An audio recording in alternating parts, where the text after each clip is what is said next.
नेपाली नोटहरू नेपालमा किन छापिँदैन, साथै किन नोटहरू कागजबाट बनाइँदैन?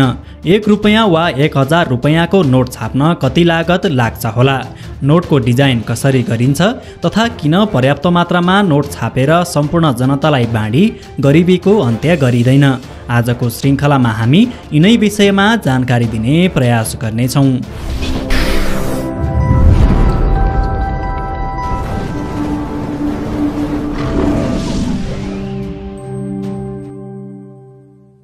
नेपालमा पहिलो पटक पैसाको चलन तत्कालीन राजा मानदेवबाट सुरु भएको थियो। उक्त समयमा कागजी नोटहरू भन्दा पनि सिक्काहरू प्रचलनमा रहेका थिए। नेपालमा विक्रम सम्वत 2002 सालदेखि राजा त्रिभुवनको पालामा पहिलो पटक कागजी नोट प्रचलनमा आएको थियो। उक्त नोटलाई भारतको नासिक स्थित इन्डिया सेक्युरिटी प्रेसमा छापिएको थियो। नेपाली नोटहरू नेपालमा भने छापिँदैनन्। सामान्यतया कुनै पनि देशले गोपनीयता तथा सुरक्षाको हिसाबले नोटहरू आफ्नो देशमा छाप्दैन। नेपालले भारत, चीन, जर्मनी, अस्ट्रेलिया, ब्रिटेन, इन्डोनेसिया लगायतका मुलुकहरूमा नोटहरू छाप्ने गर्छ। नोट छाप्नका लागि विशेष किसिमको सेक्युरिटी प्रेसको आवश्यकता पर्दछ। हाल त्यस्तो प्रेस नेपालमा भने छैन।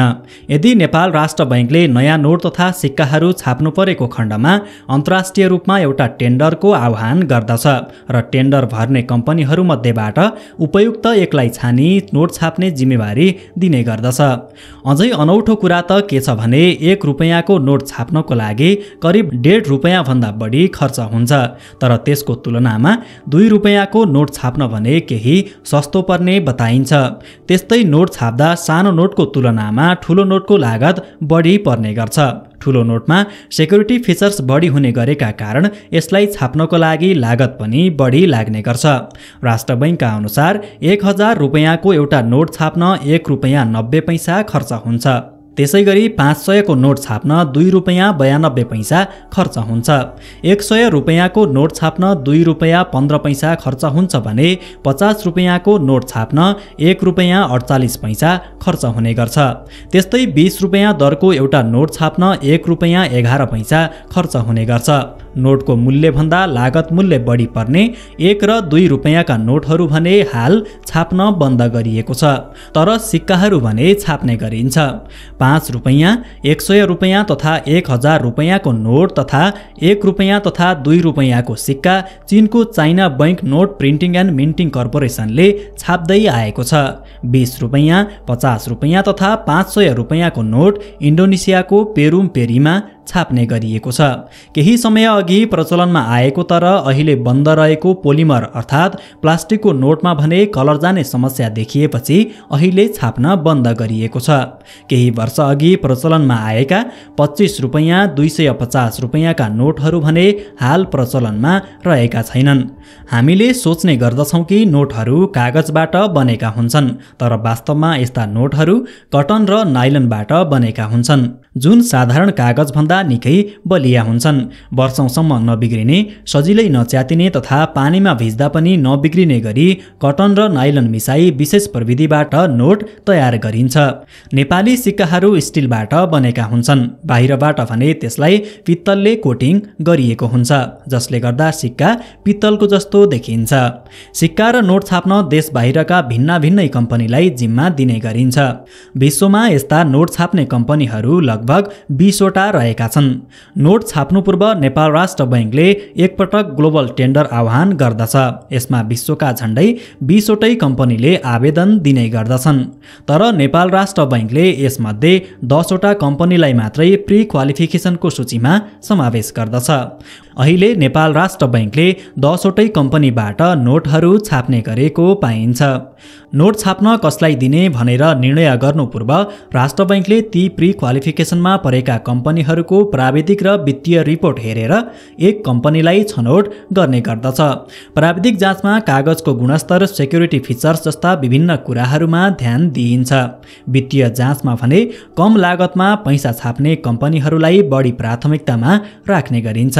नोट निष्कासन गर्दा नोटमा देखिने चित्र, आकार र दर नेपाल सरकारको स्वीकृतिमा र नोटमा नदेखिने चित्र आन्तरिक सुरक्षाको व्यवस्था छपाई गर्ने व्यवस्था समितिले निर्णय गरे अनुसार हुने गर्छ। नेपाल राष्ट्र बैंकले गरेको अध्ययन प्रतिवेदनको आधारमा कति नोट आवश्यक छ भन्ने कुराको आधारमा नोटहरू छाप्ने गरिन्छ। त्यसरी छापिने नोटमा 6 अङ्कको नम्बर राखिएको हुन्छ।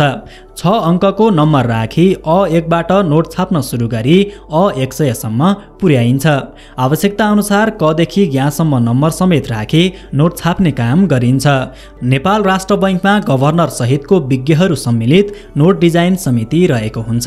नेपाल राष्ट्र बैंकमा गभर्नर, डेपुटी गभर्नर, इतिहासविद, संस्कृतिविद, वन्यजन्तु विज्ञ, चित्रकार सम्मिलित नोट डिजाइन समिति रहेको हुन्छ। त्यसमा वन्यजन्तु विज्ञले कुन वन्यजन्तुको चित्र नोटमा राख्ने, संस्कृतिविदले नेपालको कुन संस्कृतिलाई प्रवर्धन गर्ने भन्ने सुझाव दिन्छन्। सबै पक्षको सुझावको आधारमा नोटमा कस्ता चित्र, नम्बर समावेश गर्ने भन्ने निर्णय हुन्छ। नोट डिजाइन गरी राष्ट्र बैंकको बोर्डबाट स्वीकृत भएपछि मन्त्री परिषदमा नोटको डिजाइन र डेमोनेसन स्वीकृतिका लागि पेश गरिन्छ।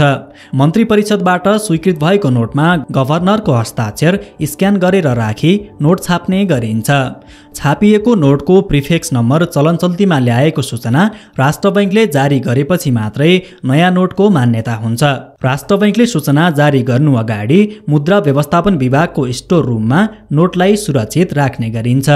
अब हाम्रो मस्तिष्कमा एउटा प्रश्न उठ्न सक्छ, सरकारले पर्याप्त मात्रामा नोट छापेर प्रत्येक नागरिकलाई बाँडेर गरिबीको किन अन्त्य गरिँदैन? यस पछाडिको एउटा रोचक तथ्य हो मुद्रास्फीति। मुद्रास्फीति भन्नाले देशमा भएको पैसाको तुलनामा वस्तुको मूल्य बढ्नु हो। अर्थात् सबै मानिसलाई पर्याप्त रुपैयाँ दिँदा थोरै मूल्य भएको वस्तुको धेरै मूल्य पर्न जान्छ। यसलाई अर्को अर्थमा भन्दा साधारणतया 1 किलो चामलको 100 रुपैयाँ पर्छ भने सबैसँग पर्याप्त पैसा हुँदा त्यही 1 किलो चामलको 1 लाख रुपैयाँ समेत पर्न सक्छ। यसरी देशको आर्थिक सन्तुलन नै गुम्न पुग्दछ। अर्को कुरा के भने कुनै पनि देशलाई उसको सम्पत्ति अनुसार मात्रै नोट छाप्ने अनुमति हुन्छ। कुनै पनि देशले नोट छाप्नका लागि निश्चित सम्पत्ति अर्थात् सुन, चाँदी जमानत राखेको हुन्छ। सोही जमानतको अनुपातमा नोटहरू छाप्ने गरिन्छ। अर्थतन्त्रमा जति नोट सार्वजनिक गर्नुपर्ने हो त्यस बराबरको सम्पत्ति हामीसँग छ भनेर कागजात तयार गरिएको हुन्छ। नोटमा प्रशस्त मात्रामा सुरक्षा चिन्ह अर्थात् सेक्युरिटी फिचर राखिएको हुन्छ। नोटमा NRV लेखिएको सेक्युरिटी थ्रेड वा एक प्रकारको धागो राखिएको हुन्छ। नोट प्रिन्ट गर्दा नै यो धागोको केही भाग बाहिरबाटै देखिने गरी मिलाइन्छ भने केही भाग नोटभित्र लुकेको हुन्छ। यसका साथै नोटमा सामान्य आँखाले नदेखिने सेक्युरिटी फिचरहरू प्रशस्त मात्रामा राखिएको हुन्छ। नक्कली नोट बजारमा आउन नसकोस् भन्ने उद्देश्यले यस्ता सुरक्षा चिन्हहरू राख्ने गरिन्छ। नोट छापिएर विभिन्न माध्यमबाट बजारमा गएपछि पुनः त्यो नोट राष्ट्र बैंकमै फर्किने गर्छ। केरमेट भएका, च्यातिएका, आगोले खाएका आदि पुराना नोटहरू राष्ट्र बैंकले खिची त्यसको सट्टामा नयाँ नोट पठाउने गर्छ। डढेको वा च्यातिएको नोट भए पनि नम्बर सहित त्यसको 2/3 भाग भएको खण्डमा राष्ट्र बैंकबाट नयाँ नोट साट्न सकिन्छ। दर्शकवृन्द, नेपालमा बेला बेलामा विभिन्न व्यक्तिलाई नक्कली नोट समेत छापेको आरोपमा प्रहरीले पक्राउ गरेको घटनाहरू सुन्न पाइन्छ। यसरी नक्कली नोट छाप्नेहरूले भने कलर प्रिन्टर र साधारण फोटोकपीको प्रयोग गरी नोट छाप्ने गर्दछन्, जुन झट्ट हेर्दा सक्कली जस्तै लागे पनि छामेर सजिलै पत्ता लगाउन सकिन्छ। कानुनत नक्कली नोटको कारोबार गर्नु अपराध हो। यस्तो अपराध गरेमा 10 वर्षसम्म जेल सजाय हुन सक्ने कानुनमा उल्लेख छ। दर्शकवृन्द, आजको श्रृङ्खला कस्तो लाग्यो कृपया कमेन्टमा बताउनुहोला। यदि राम्रो लाग्यो भने कृपया यस च्यानललाई सब्स्क्राइब गर्न नभुल्नुहोला र साथमा रहेको बेल आइकन पनि थिच्नुहोस् ताकि हामीले अपलोड गर्ने भिडियोहरूको जानकारी सबैभन्दा पहिले तपाईलाई प्राप्त होस्। आगामी श्रृङ्खलामा अझै रोचक सामग्रीहरू लिएर आउने बाचा गर्दै आजको श्रृङ्खलाबाट भने सम्पूर्ण अल नलेज टिम बिदा हुन्छ। नमस्कार।